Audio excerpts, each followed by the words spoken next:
This is Akashvani. I am Valsa Williams with the news at 9.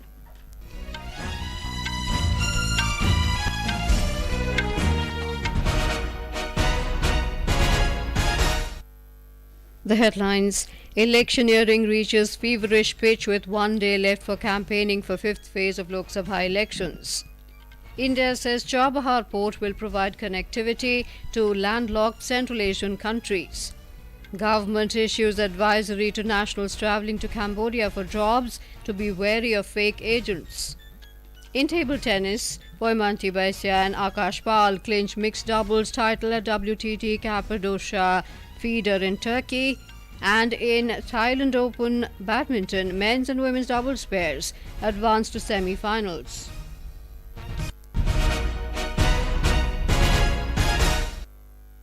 Electioneering has reached a feverish pitch, with leaders of various political parties crisscrossing states to garner support. Campaigning will come to an end tomorrow. Polling in this phase will be held on Monday in 49 constituencies from 8 states and union territories. Prime Minister and senior BJP leader Narendra Modi addressed a rally at Dadar in Maharashtra. Before arriving at the venue, the Prime Minister paid his tributes to Dr. Babasaheb Ambedkar at Chaitya Bhumi and Swatantra Veer Vinayak Damodar Savarkar at Savarkar Smarak. On the other hand, INDIA Alliance is holding a rally at Bandra Kurla Complex Ground in Mumbai. Earlier today, the Prime Minister addressed rallies at Hamirpur, Barabanki and Fatehpur in Uttar Pradesh. Speaking at a rally in Hamirpur, he attacked the Congress party again on the issue of minority reservation. बाबा साहब आम्बेडकर ने धर्म के आधार पर आरक्षण का घोर विरोध किया था और हमारी संविधान सभा ने भी तय किया था कि हमारे देश में कभी भी धर्म के आधार पर आरक्षण नहीं होगा। ये संविधान की कैसी अवहेलना करते हैं, बाबा साहब आम्बेडकर के सपनों को कैसे चूर चूर करते हैं। In a major development, Samajwadi Party MLA from Uchahar constituency in Raebareli, Manoj Pandey, today joined the BJP in the presence of senior party leader Amit Shah.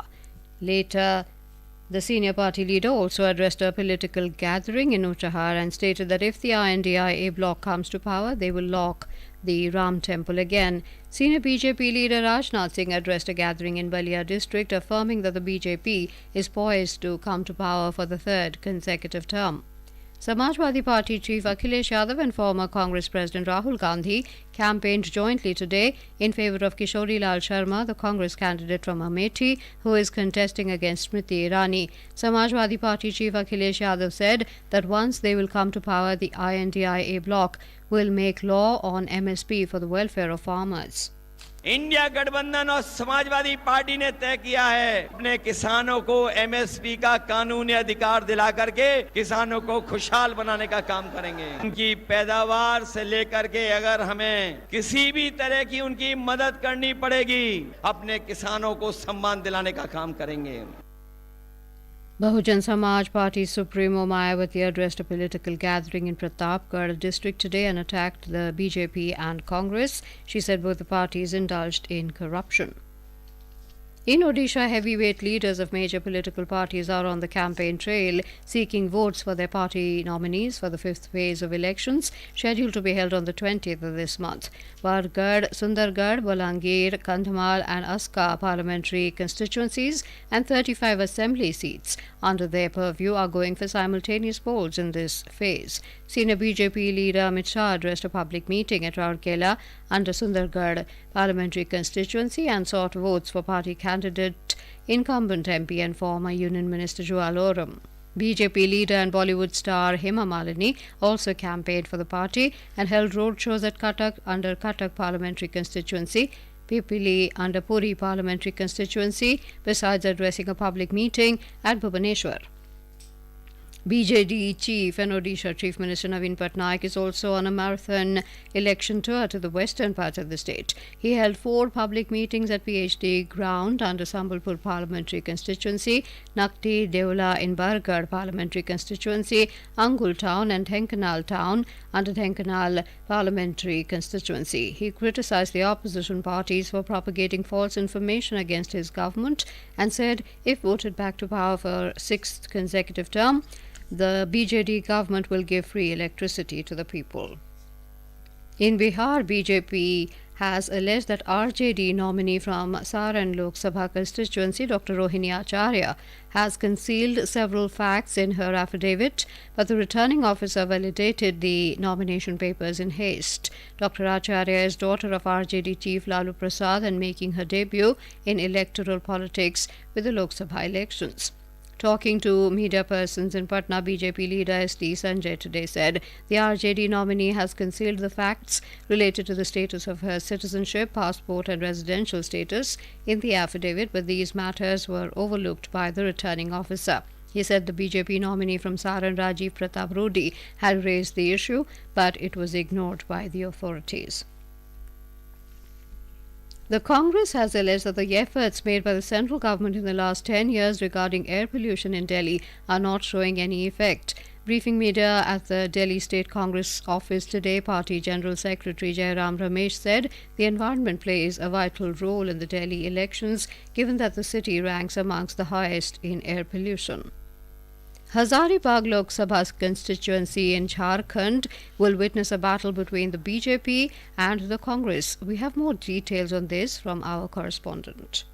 In Jharkhand, all eyes are on the Hazaribagh Lok Sabha seat, which is all set to witness a high-octane battle between the BJP and the Congress. The BJP has replaced Jayant Sinha, who is the sitting MP from the seat, with Manish Jaiswal, who is pitted against Congress's India Bloc nominee Jai Prakash Bhai Patel. The Hazaribagh seat is considered one of the safest seats for the BJP, as Jayant Sinha had won from here for 2 consecutive terms. Hazaribagh Lok Sabha seat is spread across 3 districts, which include Ramgarh, Hazaribagh and Kodarma. There are a total of 5 assembly segments that falls under Hazaribagh seat, like Hazaribagh Sadar, Barhi, Badkagaon, Mandu and Ramgarh, which have distinct topography and each segment has its own issues. There are more than 19 lakh voters in the Hazaribagh seat, with about 9,68,000 male voters and 9,31,000 female voters. There are 2,254 polling booths and 44,000 first-time voters as well in the constituency. Coal, which is found in abundance, provides more employment to the locals after agriculture sector. From tourism point of view, Hazaribagh has Patratu Dam, Konar Dam, Hazaribagh waterfall. Besides, there is also a wildlife sanctuary in the constituency. With Shilpi, this is Kunal Shinde, Akashvani News, Ranchi. Withdrawal of candidature for the 7th phase of the Lok Sabha polls ended today. A total of 57 Lok Sabha constituencies in 7 states and 1 union territory will go to poll in this phase on the 1st of next month. The Election Commission has issued a show-cause notice to BJP Lok Sabha candidate in Tamluk, West Bengal, Abhijit Gangopadhyay, for his alleged derogatory remarks against West Bengal Chief Minister Mamata Banerjee. The Commission said his comments have been found improper, injudicious, beyond dignity in every sense of the term, and in bad taste. It is also found to be prima facie violation of the Model Code of Conduct. The poll body has sought his response by Monday evening on why action should not be taken against him. In Ladakh, the election authority today lifted the polling parties deployed at 2 polling stations, namely Dipling and Jingchen of Leh district. 4 sorties of helicopters with the assistance of the Indian Army have been arranged for the transportation of the polling parties and polling materials to reach these polling stations unconnected by road. The lone Ladakh parliamentary and the country's area-wise largest parliamentary constituency will go to poll in the 5th phase on Monday. This is Akashvani giving you the news. For quick news updates round the clock, follow us on our Twitter handle at AIR News Alerts. Lok Nirnay 2024, a special program on the general elections, every evening at 7 and repeat broadcast at 9:30 p.m. on Akashvani Gold. Updates of election activities, insights from regions and constituencies, expert opinion and analysis. In the world's largest festival of democracy. Stay tuned to Lok Prasarak ke saath, Lok Nirnay 2024. Welcome back. You're listening to the news at 9. The External Affairs Ministry today said that India sees Chabahar Port as India's commitment towards realizing the potential of the place as a connectivity hub for Afghanistan and for landlocked Central Asian countries. Briefing media in Delhi this afternoon, MEA spokesperson Ranveer Jaiswal said the long-term agreement between India and Iran is a major achievement. We should not take a narrow view of this issue. The project will benefit the entire region, particularly landlocked Afghanistan and Central Asia. And the US has in the recent past appreciated the larger relevance of Chabahar Port, particularly in the context of humanitarian supplies to Afghanistan. The spokesperson informed that Secretary Economic Relations in the External Affairs Ministry Damu Ravi will pay a 2-day visit to Kazakhstan's Astana on the 20th of this month to represent India in the meeting of the Shanghai Cooperation Organization SCO Council of Foreign Ministers. On the 4th, Indian arrested by Canada in Khalistani separatist Hardeep Singh Nijjar's murder. The spokesperson said India has not been formally conveyed this so far. He also said that no consular request has been received either. Replying to a query on recent protests in Pakistan-occupied Kashmir, he said the protests are a result of the policies over there. He added that Jammu and Kashmir and Ladakh will always remain an integral part of India. जो stand है जो भारत का बड़ा clear है, it impacts India's territorial integrity and sovereignty. जो पाकिस्तान अधिकृत कश्मीर है उस क्षेत्र पे, उस भूभाग पे भी हमारा पोजीशन बड़ा क्लियर है. ये जो क्षेत्र है ये भारत का अभिन्न अंग है, रहा है और हमेशा रहेगा. The External Affairs Ministry has issued an advisory for Indian nationals travelling to Cambodia and the Southeast Asian region for jobs, asking them to be wary of fake agents. The advisory issued by Indian embassies in Cambodia and Laos said many fake agents operating in the region, along with agents in India, are luring people to scam companies involved especially in cyber crimes. The advisory stated that anybody who takes up a job in Cambodia should do so only through authorized agents approved by the External Affairs Ministry. The Supreme Court today reserved its verdict on Delhi Chief Minister Arvind Kejriwal's petition challenging his arrest by the Enforcement Directorate in a money laundering case linked to the alleged excise scam, but granted him liberty to move the trial court for regular bail. The Indian Meteorological Department has said the southwest monsoon is likely to set in over Kerala by the month end. The Met Department has issued an orange alert in 2 districts of the state today. More from our Kochi correspondent. The Met Department has issued orange alert in Malappuram and Wayanad districts, indicating the possibility of heavy to very heavy rainfall. It has also issued yellow alerts in 10 other districts, including Thiruvananthapuram, Kollam, Pathanamthitta, Idukki, Kottayam and Ernakulam. Thunderstorm accompanied by gusty winds with speed reaching up to 50 km per hour is very likely to occur in 1 or 2 places in the state. Squally weather with wind speed reaching up to 45 km per hour is likely to prevail along and off South Kerala coast and Lakshadweep area. Fishermen have been advised not to venture into the sea. As per the latest weather forecast, rains will further intensify from Sunday onwards and more districts are likely to receive very heavy to extremely very heavy rainfall next week. Raj Mohan, Akashwani News, Kochi. On to sports, the Indian table tennis duo of Poymantee, Baisya and Akash clinched the mixed doubles title at World Table Tennis WTT Feeder tournament held in Cappadocia.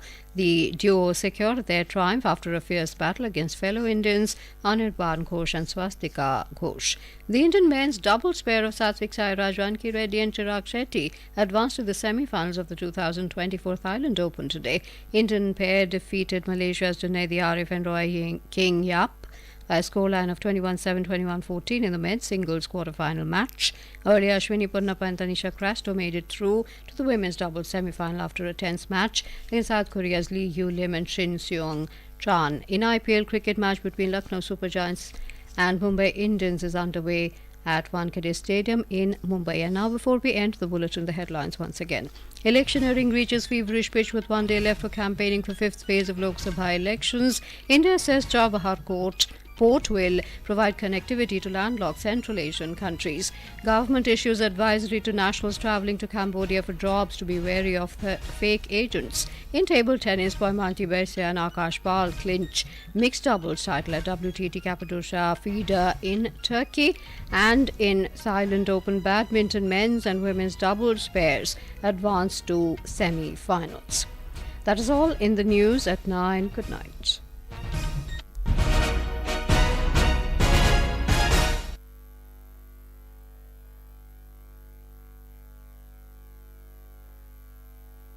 This is Akashvani. In the